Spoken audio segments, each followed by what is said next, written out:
First, I just want to say thank you to OSBI for doing this for me, for getting it back out there. Anytime we put it back out there, we always get more information, more tips, more leads. So I appreciate them, appreciate all the agents for doing this. I miss my dad. It's been hard. It's been a tough, long road. It's just a nightmare that I wake up every day and I'm like, I can't believe this is how my life turned out. I say it's a club nobody wants to be a part of, but I am.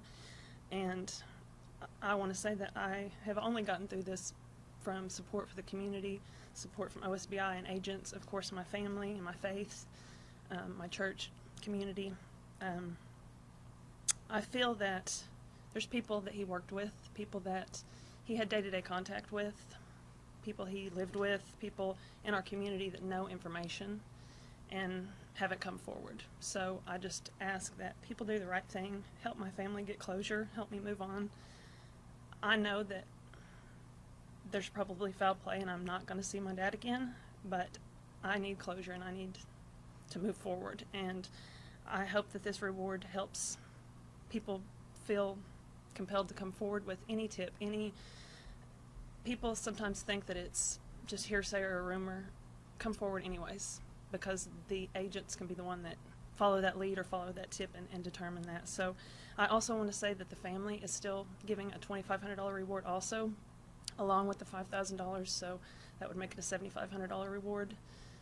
Other than that, I mean, it's been tough. It's hard.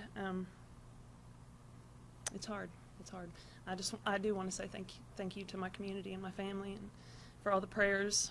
Prayers and my faith is what's got me through this. So that's about it for me. So. Yeah, can I ask, is there anything that you would want people to know about your dad, the ways that you remember? Yeah, he was funny. He was a good guy. He would do anything for anybody. My dad, I guess you could say he was a little rough around the edges. You know, long hair and he was Wild Bill. So, but he would never hurt a soul. He would do anything for anyone.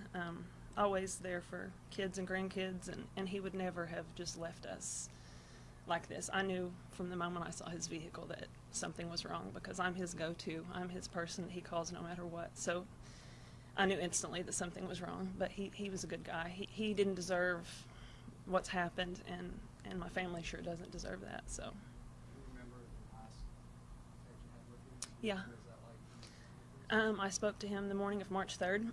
He was at work. I was headed to work. We talked daily on the phone, so of the mornings it was our time to call each other and chat on the way to work, and he had already got to work that morning. It was probably 8:30, and I called him to let him know I was going to be running some errands for him that morning. He was just normal, casual. Thank you, I'll see you this evening. I'm busy at work. I gotta get busy at work, and I'll see you later this evening. And I said okay, and that was the last time I talked to him. It was about 8:30 that morning. And then when did you suspect that he was missing? I had tried to call him that afternoon, and no answer. But that, it wasn't suspicious at that point. The very next day, which would have been March 4th, a very good friend of mine, saw his vehicle along I-40, or suspected it was his vehicle, and called me and said, I think your dad's vehicle is on the side of the road. I just want to make sure does he need help, or, so again, I call, no answer. Finally, a couple hours of me calling after I was notified of the vehicle and no answer, I go to the vehicle to make sure it's his, and it is his, and that's when I called the sheriff's department, because I knew instantly that something was wrong. Was there anything suspicious that you saw? Not necessarily suspicious, but cigarettes on the dash. He's not going anywhere without his cigarettes, so I immediately knew that either something took place quickly, or it was just strange to me that his cigarettes were still in the vehicle, the keys were still in the vehicle, it was unlocked. My dad didn't have a lot of things in life, a lot of possessions, but what he had meant a lot to him, and his tools, his boots, all his stuff that he used for work daily was left in the vehicle, and that to me was suspicious, that it was the keys in it, cigarettes left unlocked along I-40. Was your dad the type of person that, like, if he saw somebody stranded on the side of the road, would have stopped and helped? Oh, he would have. Yeah, he would have. Yeah, in fact, just the week before, well, not even the week before, that same week, just a few days before, he had picked up a kid who had had a wreck along I-40 and had taken him to the hospital in the middle of the night. So, yeah, he was that type of guy. What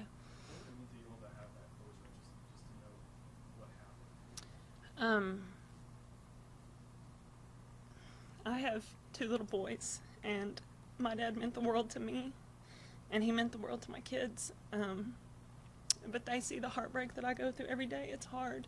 It's been hard for me to be a mom to my kids, you know, because I'm in a different world now. So for me to have that closure and for my kids, I feel like we can move forward and only open this book when we want to, instead of every day when I have to, you know. And tell us a little more, where did you work? He worked in Hinton for a dozer service. He did farm work for them. He was just kind of I guess you'd call him a ranch hand, fencing, cattle, whatever they needed done that day. That's what he did. And you mentioned every time that OSBI or OSU Mhm. reached out to more leads. Can you tell us a little bit more about what you've kind of found since first getting the word out to now this $5,000 reward that you're holding?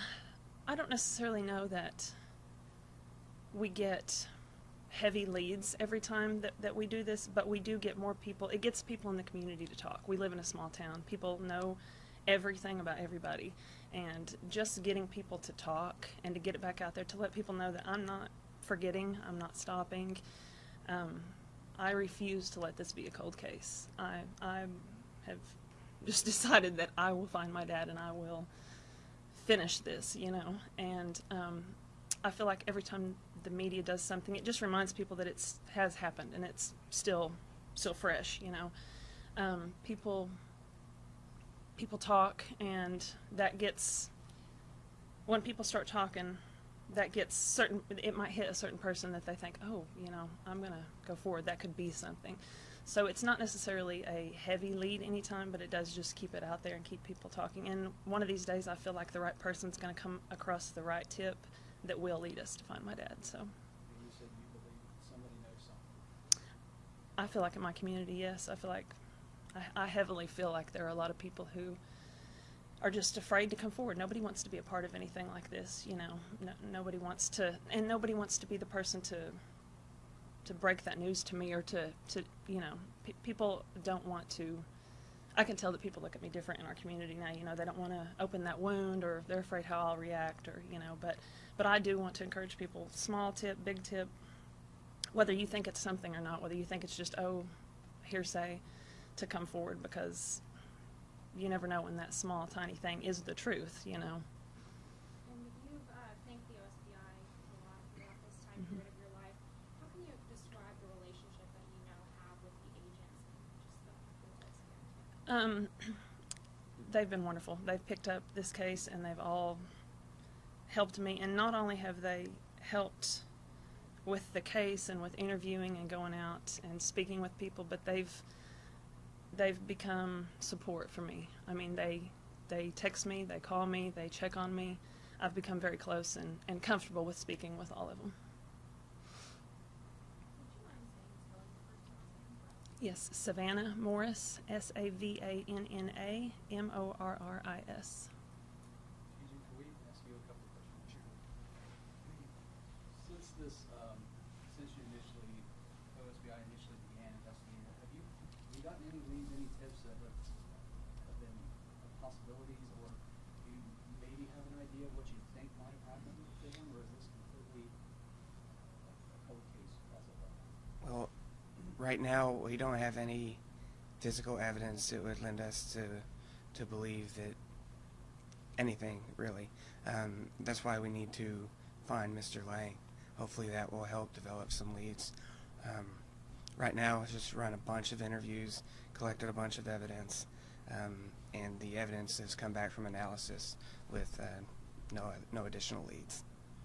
How unusual is this to have, you know, a cold case where you have a car but you haven't been able to find anything otherwise? Is that fairly usual? Most of the time, if there's some foul play that the car was involved in, we typically would find some evidence. We've had other cases that have progressed the same way, and we've also had cases that are, you know, we were able to find leads and evidence. But so how common it is, you know, I don't really know. Do you have any indication that maybe this helped somebody? I mean, did to help somebody? I don't have anything. No. They can remain anonymous. We need to talk to that person. Any tip we get is good, but to prosecute and get a conviction, we're going to need them to talk to us. But like I said, I'll take any tip that we can get at this point. What is it like for the agents working this case who will follow leads and then go anywhere and follow a new lead and not go anywhere? Does it get frustrating for agents, or how do they feel as they investigate this? Well, anytime you run into a bunch of dead ends, it does get frustrating, but it only takes one, and it doesn't matter how big this tiniest little lead, excuse me, tiniest little lead will break the case open. We've had several cases where we haven't had anything for a year and a half, and then one little lead comes out, and the case is broken and solved. So, no matter how small of a lead that person may think they have, that may be the one to break the case. So we definitely want any information to contact us. Is it a special agent? Yes. And where was he? I thought he was last seen on some surveillance video at maybe a gas station. He was seen on surveillance video earlier in that day, but some of the leads that did come in is possibly had a sighting in the afternoon out on a work site near Methodist Road and I-40, just north of there. But that's the last known physical sighting of him. How far, I'm how sorry. far is that from the Calumet exit where the truck was found? I do not know without looking at a map.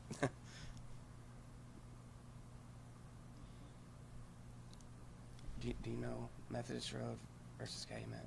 Methodist Road is exit 104, but I'm not sure what the exit is there right at Calumet. It's not very far, probably 12 miles maybe. You won't have that surveillance video, or has that been released? I don't believe that's been released, but I'm not sure. If it was evidence, I'm sure we've got it. I didn't know if that's something we needed a copy of. I'll have to check. I'm not sure.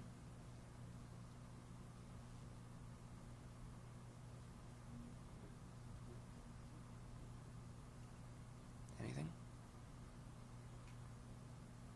Savannah, do you want to give a description of Bill? Sure. Yeah. Is that a picture? Yeah, that's his picture. Yeah. Wild Bill, long hair, mustache. I'm 5'5". He was probably 5'9", not much taller than me. Probably 160 pounds, maybe. I believe that day on the surveillance he was wearing, I think he was wearing some brown like coverall overalls that morning, I think. It's on his, I have the surveillance pictures, but I don't have the video, but just work hat and boots, I'm sure. As far as, he had a front missing tooth, had a tattoo across his back that said Lang.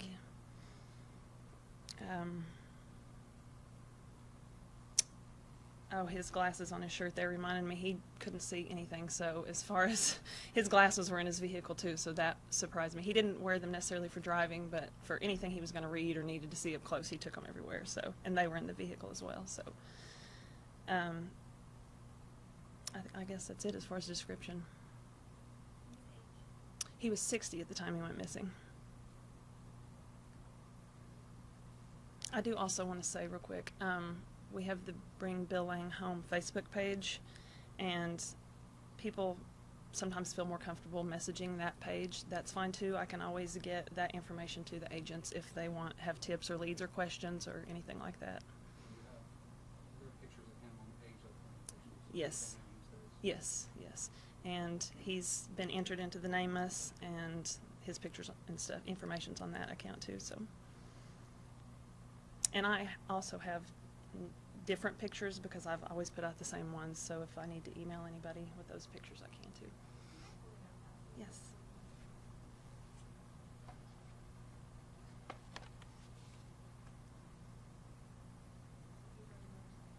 He's a motorcycle man.